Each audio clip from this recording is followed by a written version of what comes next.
Welcome to National Parks Traveler, where we explore the national parks and the issues that involve them.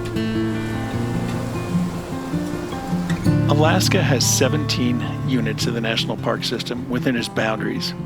All told, there's more than 100 million acres of national park lands in that state. This is Kurt Repenchuk, your host at National Parks Traveler. If you've never had the chance to go visit a national park unit in Alaska, in the coming podcast, we're going to make sure you want to go to one.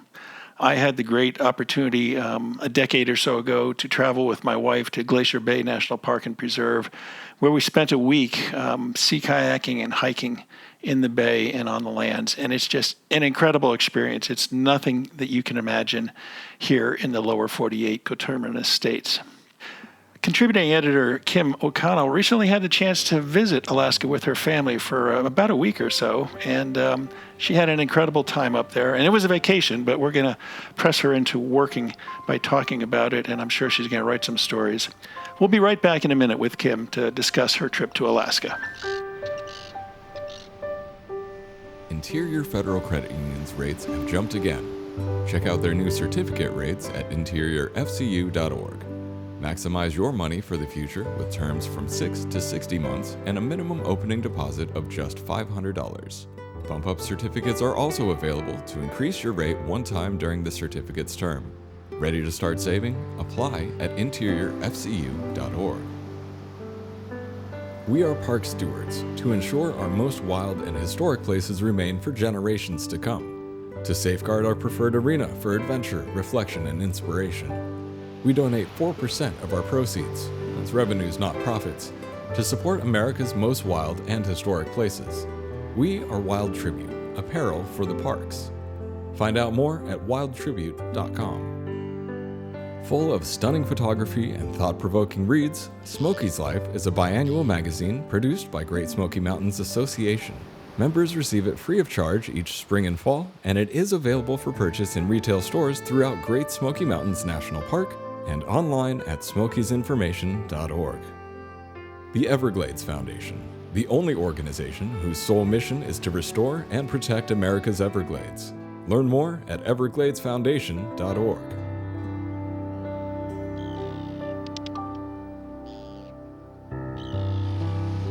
Hi, Kim. Great to have you back in the lower 48.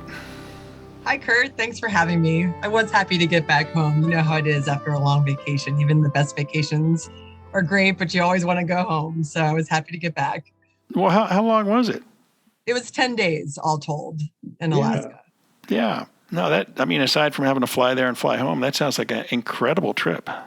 It really was. When you hear about a place for a long time, whatever that place might be for you or somebody listening, like you can build it up in your mind.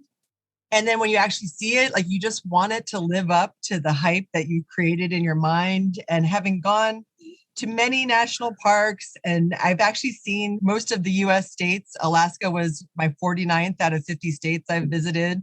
And it is, in fact, the 49th state of the union. I had sort of built it up in my mind as a really amazing place. And I was hoping it lived up to the hype. And I have to say, it still exceeded my expectations. Alaska is as stunning and amazing and unusual and beautiful as they say, and then some. And I really think that if anyone can find a way to get there, it's truly worth it. It's just such a vast state. It's incredibly large, and the park units there have such a diversity. I mean, Wrangell-St. Elias, I think, is the largest one at 13.2 million acres up there. And you can go from, rivers of ice at the top all the way down to the coast. And that's just one park. I mean, which parks did you visit? Well, that's exactly right. So we flew in and out of Anchorage because that's, the easiest way to do it. And so the first part of our trip, we rented a car. We drove down to Seward on the Kenai Peninsula along Resurrection Bay, where Kenai Fjords National Park is. And so that gave us kind of the more coastal, water-based park experience and natural experience where we took a nature cruise. We did get to see some glaciers. It was kind of more of a a water-based or ice-based kind of national park experience. And so that gave us one small view of what the Alaska park system has to offer. And then after that, after a few days, we drove north up to Denali National Park and Preserve. And of course, then we were up in the mountains with the taiga forests and the pine trees and these, really incredibly impressive mountain ranges. And then, of course, Mount Denali itself, which is just, you have to see it to believe it, just how incredible this mountain is. So we felt like even though we only saw those two national parks, and a lot of just, open land in between, just driving between the two of them and Anchorage, we at least got a little bit of a sense of the, sort of the breadth of what the national parks in Alaska have to offer. It was pretty cool. Yeah, yeah. Now, I believe you had mentioned that you had gone on a wildlife cruise of sorts at Kenai Fjords, and when my wife and I were in Glacier Bay, we did the same thing. We took the concessionaire, I think it was a catamaran, from Gustavus all the way 62 miles up the bay, and just the immensity of wildlife. You can't imagine it living in the lower 48s, and if you've never gotten out of your home state. I mean, what was it like for you? Oh, it was wonderful. So yes, technically the boat cruise that we took on Resurrection Bay, I don't think it was really affiliated with the national park. But as you may know, the Kenai Fjords does have a visitor center in downtown Seward, which is where the boat disembarked from. And so they all kind of work together to promote each other. So, the visitor center talks about the boat trips that you can take along the bay. And of course, then also talks about getting up into the national park. And we did get to see from the boat some of the national park and some of the glaciers that are, preserved in the national park. So this boat cruise was just a 4-hour tour down beautiful Resurrection Bay. And in that 4 hours, not only were we surrounded by these fjords, which are these kind of, U-shaped valleys that are carved by glaciers. We got to see glaciers and snow-capped mountains but we also saw this incredible wildlife. And the most amazing to me, living in urban Virginia, was humpback whales. We saw 2 humpback whales who were breaching out of the water with their beautiful tails and blowing, through their blowholes, and people were scrambling for pictures. And it, to see whales in the wild, such large creatures in the wild, it's just so amazing to see that this wildness still exists, that these creatures live wild and free in these oceans. And so it's really magical to see it. We also saw an otter just kind of floating along on his back, happy as can be. We saw lots of puffins just hanging out in the water and along the kind of rocky edges of some of the lower parts of the mountains and the rocky areas as we would go past. Seals and sea lions and lots of birds. And it was really well worth it. I mean, I'm not going to name names, but I've taken other, sort of nature tours where like you're lucky if you see a couple of things and get a couple of cute pictures. But this was just the abundance of wildlife that we could see on one 4-hour trip was really special, especially for my kids. I brought my teenager and my preteen, and you have kids. Like, it's hard to impress teenagers. They think they've seen it all. They know everything. And, they feel like the world is at their oyster.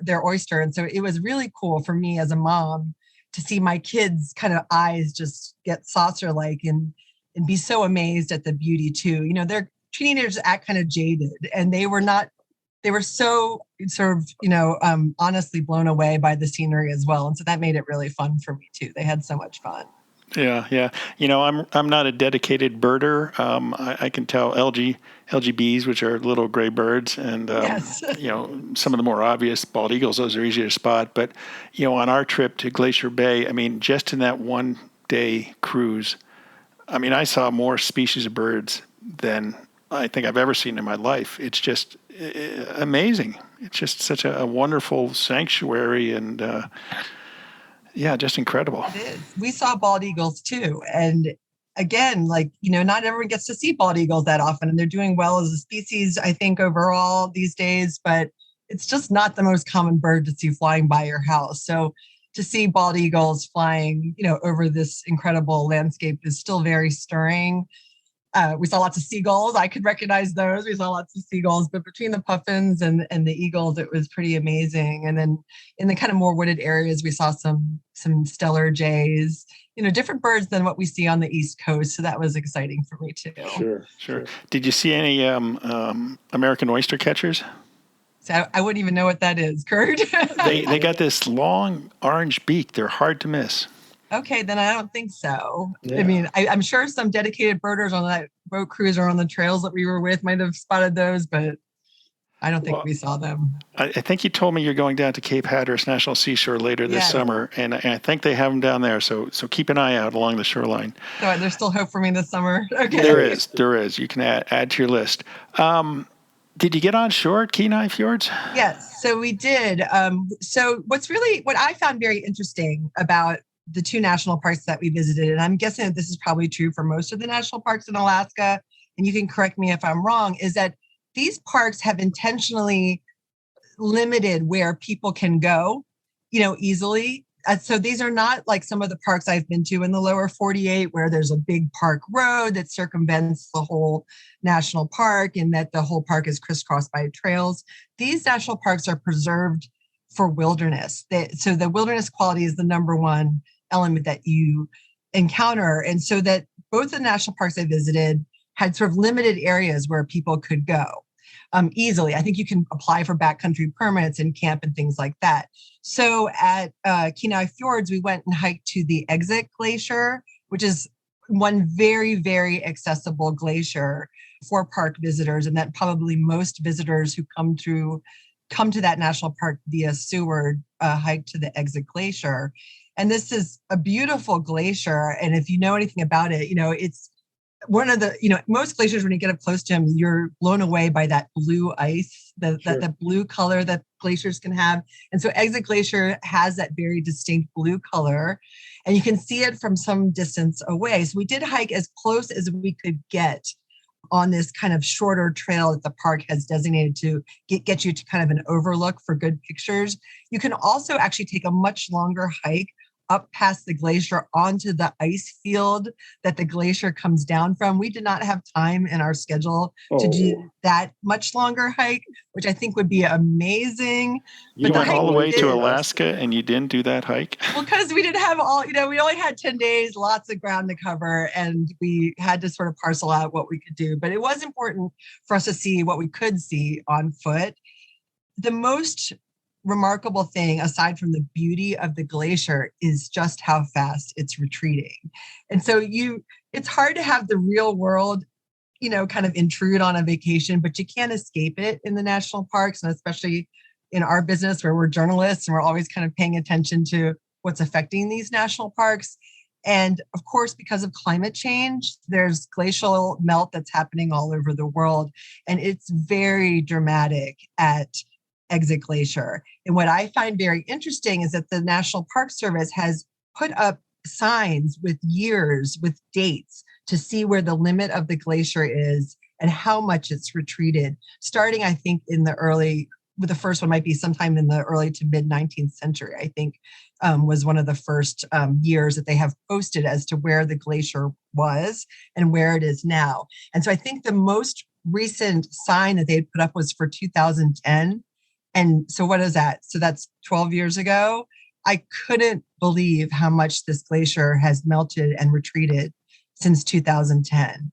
So that, I think, was very eye-opening for us and my children, again, as an educational opportunity for them to see with their own eyes the effects of climate change and a warming planet. And I think it's, an interesting way of interpreting for the national park. They don't have to make a big sign. I mean, I think they do have markers talking about climate change, but just by the dates, you can see climate change, how it affects on the land. And so that was one of the most interesting things about that hike as well. Yeah, you're absolutely right about the retreat of Exit Glacier. In fact, there's a new study out that talks specifically about the glaciers in Kenai Fjords, and most of them, sadly, are retreating, although there are a couple that are actually advancing. And a little bit later this month I've got some interviews with the researchers who did that study, and so it'll be really, really curious to find out what exactly is causing those issues. Why aren't they all moving in the same direction? Why are some advancing? Why are some retreating? Is there a big difference in temperatures? So we're hoping to have some of those researchers on a podcast, and we'll turn it into a story for readers on the Traveler in the weeks to come. That'll be really interesting, and I'll be really curious about that. One sort of funny part about learning about glacial meltwater is that there's a part of near the glacier where where the water runs off to a little gravel sort of open, looks like a dry stream bed with like rivulets of glacial meltwater kind of cutting through it. So we walked out on that a little bit. It was really fascinating to just see how the meltwater from the glacier just creates these mini canyons through this bed of rocks. It's kind of this stream bed. And so my kids dared each other to put their hand in the glacial meltwater because it's freezing. And they dared each other to see who could hold their hand there the longest. I'm proud to say that my daughter, the younger one, actually lasted longer than my son, the teenager. But again, like these are really cool. They're cool, like sensory, immersive educational opportunities for my kids. It's really fun for them to play that game and also get this really deep understanding of just how cold it is up there and just exactly how, glaciers melt and what that feels like. So it was a really fun experience. Yeah. I really enjoyed it. We're talking today with contributing editor Kim O'Connell, who's just back from a family vacation to Alaska and some of the national parks there. We'll be back in a minute to continue our conversation of her great adventure. The Blue Ridge Parkway Foundation is the primary nonprofit fundraising partner for the Blue Ridge Parkway. It is made up of people who have a deep love for this majestic road and want to ensure that its natural beauty and the experiences it offers endure for generations to come. Show your appreciation at brpfoundation.org. The Yosemite Conservancy helps visitors connect with Yosemite through adventures, volunteering, and the arts. It's the only nonprofit dedicated to supporting Yosemite National Park and funds grants to improve trails, restore habitat, protect wildlife, and inspire the next generation of nature lovers. Learn more at yosemite.org. The Grand Teton National Park Foundation is a private, nonprofit organization that supports projects that protect and enhance Grand Teton National Park's cultural, historic, and natural resources. By funding initiatives that go beyond what the National Park Service could accomplish on its own, Foundation donors improve the visitor experience and provide benefits to the National Park System for decades to come. See their successes at gtnpf.org. Acadia National Park is one of the 10 most popular national parks in the United States. It is also one of the smallest and most vulnerable. That is why Friends of Acadia exists. Friends of Acadia is an independent organization of passionate people, inspiring those who love this magnificent park to make a real and lasting difference for Acadia. You can make a difference at friendsofacadia.org.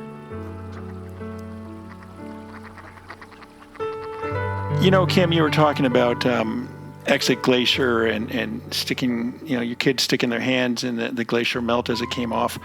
It's so hard to truly convey some of these experiences to somebody who's never been there. I mean, when I was at Glacier Bay with my wife, we took kayaks out and we, kayaked up to these tidewater glaciers. I mean, you have to keep about a quarter mile away, I think, because they're actively calving.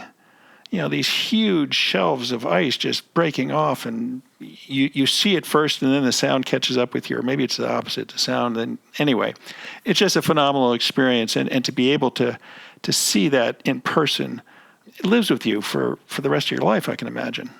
Yeah, it really does. We didn't see any calving glaciers, but that would have been something to behold, I guess, if we would have seen it. But we were pretty psyched to get as close as we could. Yeah. And so, this type of experience in Kenai Fjords really generates the question of, if you're planning a national park trip to Alaska, do you focus on just one national park because there are so many different fascinating aspects of each and every one of those national parks? Or do you try and do a sampler, which I'm not sure you did a sampler because you just went to 2 national parks. I mean, how did you decide where in Alaska to go and what to experience? Well, we knew we only had 10 days, which is just a function of the amount of money we had to spend and my husband's leave and our summer schedule. So I think it really depends on the person. But for us, we kind of wanted to strike a balance between seeing a variety of places, but also having enough time to feel somewhat immersive. We didn't want to just do quick, hops from place to place to place where you just get a quick postcard view of a place. But we also knew that, it's hard to get to Alaska. We don't know when or if we'll ever get back. And so we wanted to see more than one national park. We wanted to go to more than one place. So we found that going in and out of this major city, Anchorage, which also has abundant, interesting things to see. And then also having these two national parks, one more water and glacier oriented and one more sort of mountain and forest oriented, would give us a little bit of that flavor. And also just a few days in each place to feel a little immersive there, but not so long that, we didn't get a chance to see more of the state. So that's how we sort of found that balance. And we feel pretty satisfied with the choices that we made. I know a lot of people take, cruise ships to Alaska, and they're really kind of getting a cruise ship water-oriented experience. And then there are others that are interested in flight seeing or backcountry camping and other things. There are so many ways to experience these parks. So I think, anyone who's going to Alaska should just think about what's most important to them. Is it most important that you tick off a lot of places? Or is it more important to kind of stop and sit in one place and really get to know it, or something in the middle, which is what we did?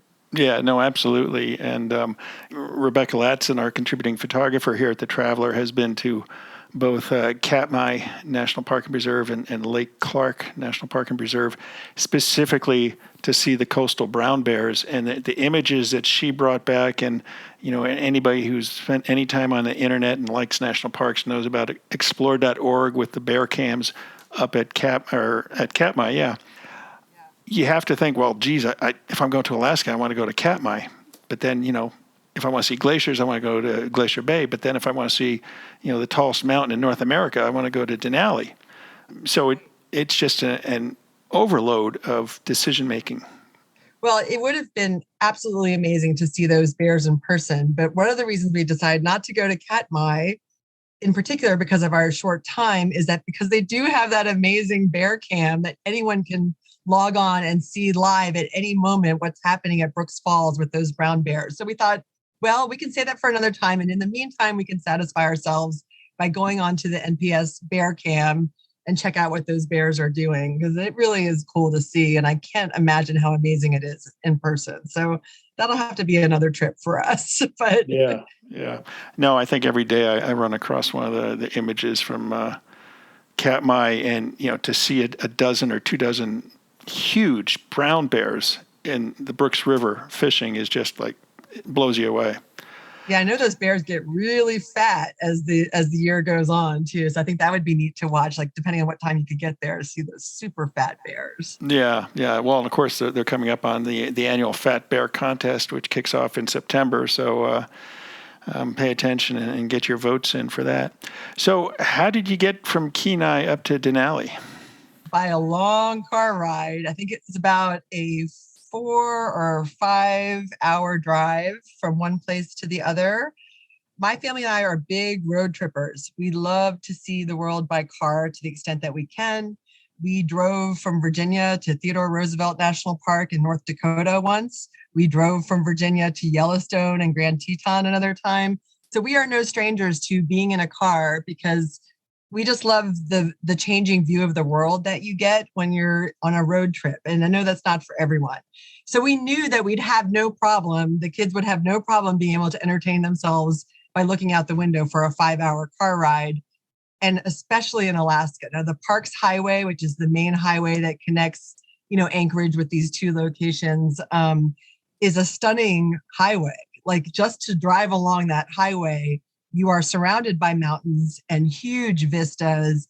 And we were there in late July where the purple fireweed, which is like sort of the wildflower that's ubiquitous along the park roads or along Alaska's roads, was in bloom. So like every square mile, we would pass these incredible vistas that were almost worth getting out of the car to take pictures of themselves. And they weren't national parks. So we got there by car, rental car. And so we actually stayed in a town called Healy. Healy is just north. It's just 15 minutes north of Denali National Park's main entrance there.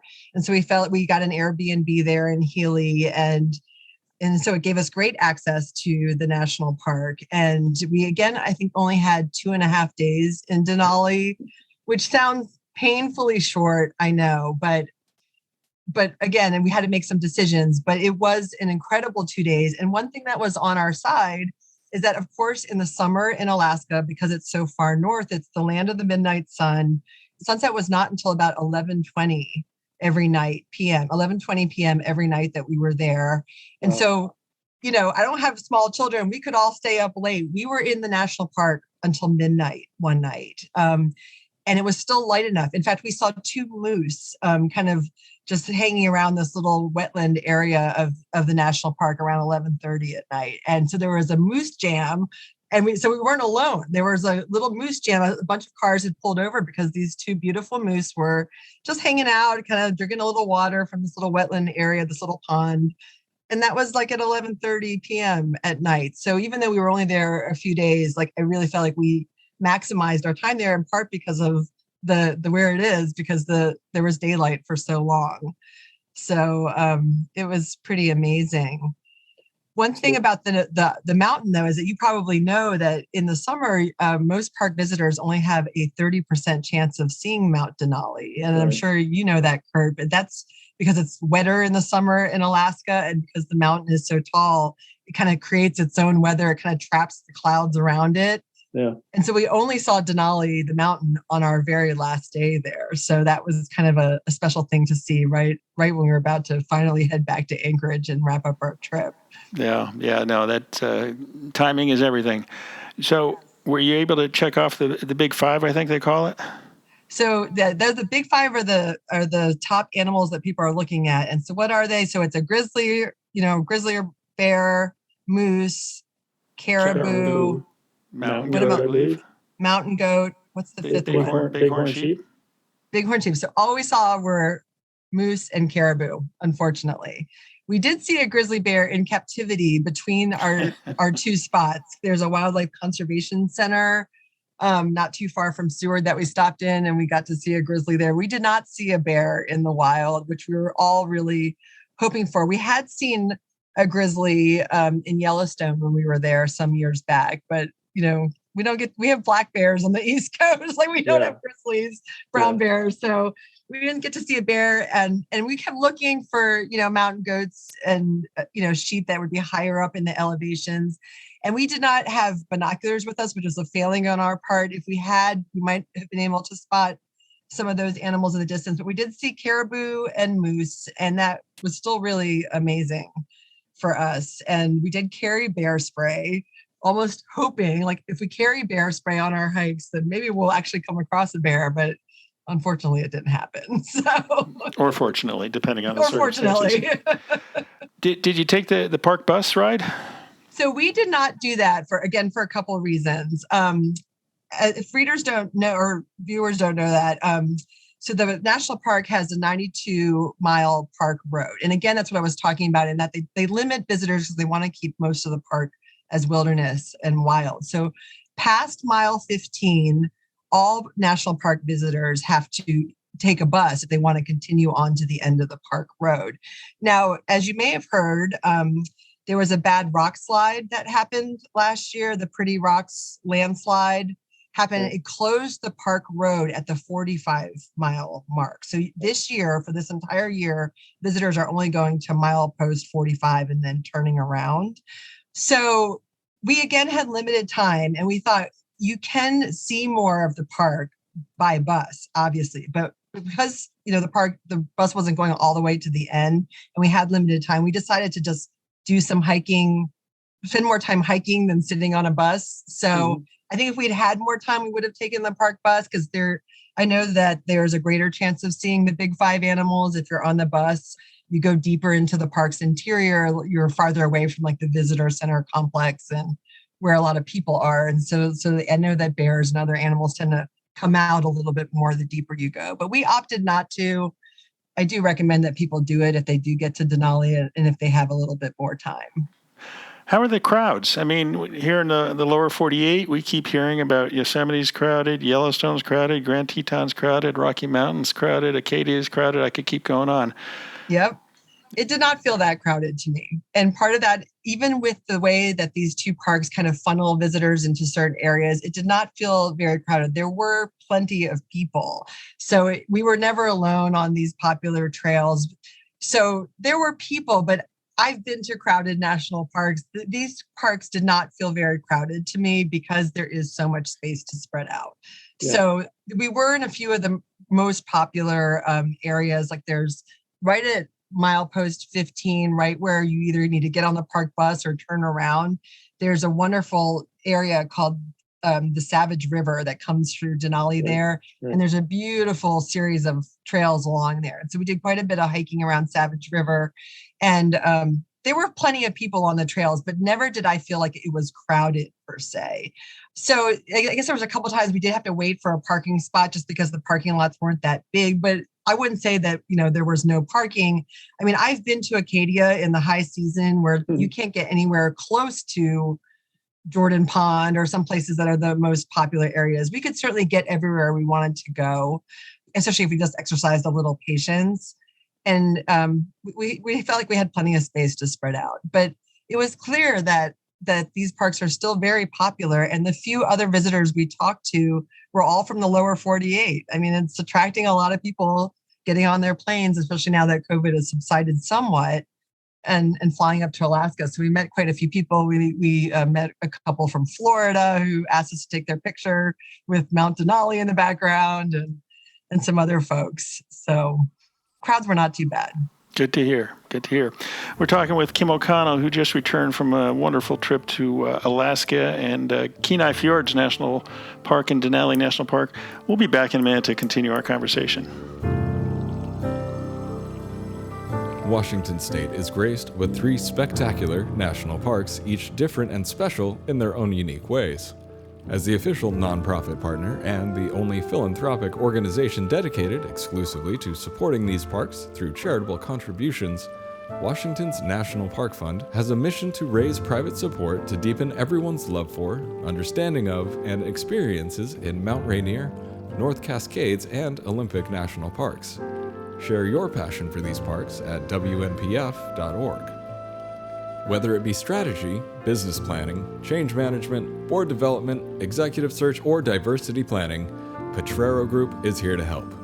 They mix the depth of experience in the parks and land space with the breadth of best practices from other industries. For more information or to schedule a preliminary conversation, go to potrerogroup.com. Potrero group.com. Since 1986, national park visitors have turned to the best-selling guidebook Passport to Your National Parks to collect fun ink stamps from each of their explorations. Just take your passport book to any national park visitor center or park store and get your free ink stamp with the date and location of your visit.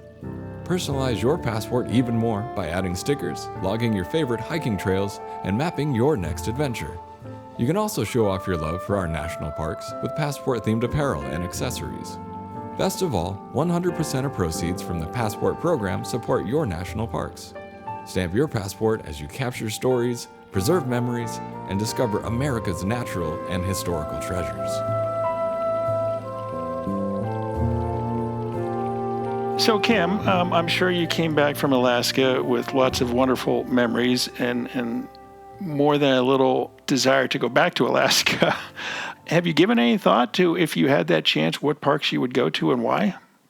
Well, I think we touched on it already. I think the first one on my list would be Katmai National Park, just to see the bears, because I do think it's pretty amazing to watch that many bears in one place feeding and caring for their young.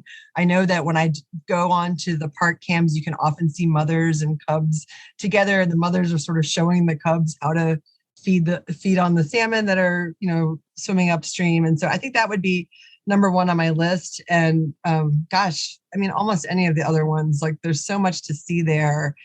We did see some salmon actually, which, was really interesting to see salmon in the wild too, but we did see some salmon that were coming back to their spawning grounds in a creek. And so that was pretty impressive again, because it's different fish species than we see, here right near where we live here in Virginia. And so that was pretty amazing. But I definitely think seeing bears would have to be pretty high on my to-do list if I made it back to Alaska. Yeah, yeah. So when you guys were planning this, did you have a family sit down and come up with a pro and a con or a checklist as to, what each of you wanted to individually see and hope to see?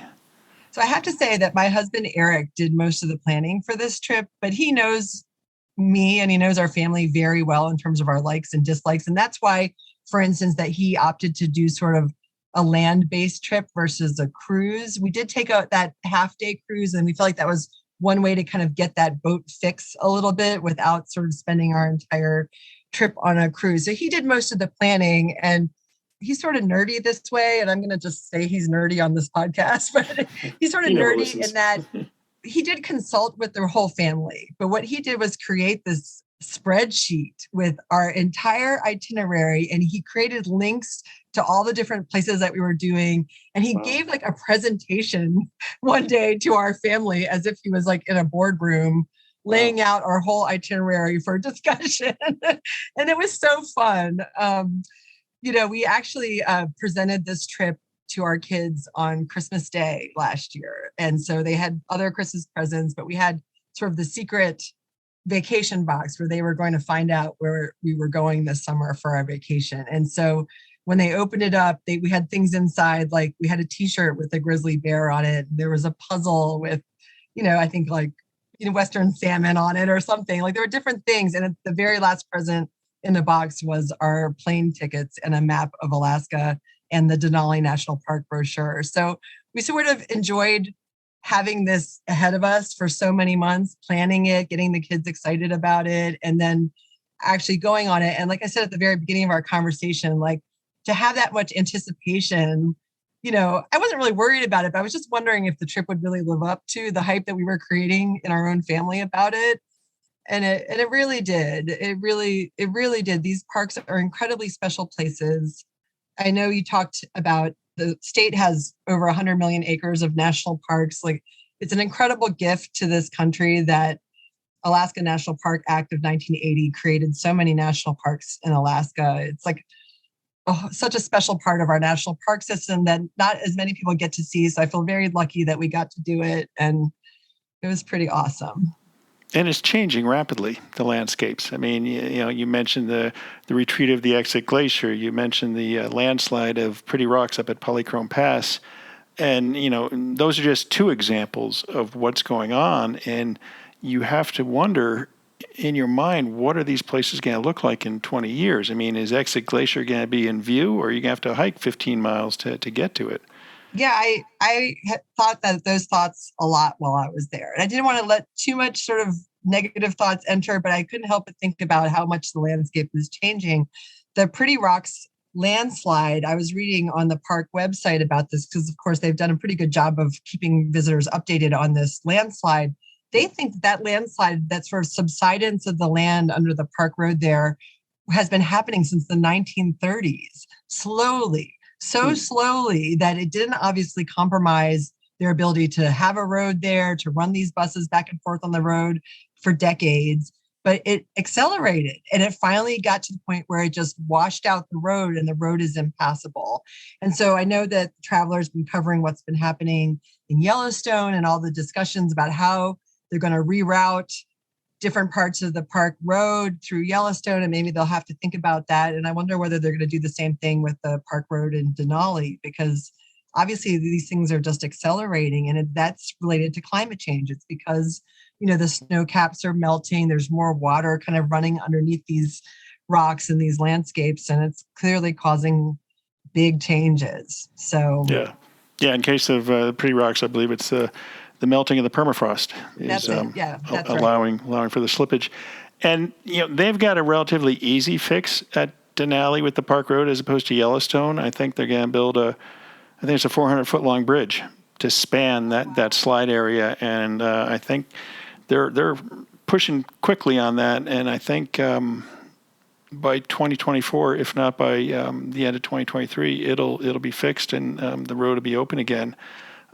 Certainly not the case with Yellowstone, although I had a conversation with Superintendent Camp Shawley last week. For anybody who missed it, one of our past podcasts last week's, I think it's episode 182. But they are thinking of taking the road out of the Gardner River Canyon just because it's such a precarious location for a highway, between the possibility of future flooding as well as the possibility of landslides coming down from those steep canyon walls. And so Camp Shawley tells me that, there are some other options that would take the road out of that canyon, be easier to build/rebuild that access point from Gardner down to Mammoth Hot Springs, and also have less of an environmental impact where they were located and allow them to improve the environment in the Gardner River Canyon, so enhance the environment there. So I think we're seeing the Park Service is really trying to be as creative as they can be with adaptation, and it gives them, in some instances, somewhat of a blank slate to revisit, how are we going to impact the landscape? And it's really interesting to watch. Yeah, you mentioned that we're going to Cape Hatteras, and we do have one other short trip coming up to Cape Hatteras National Seashore.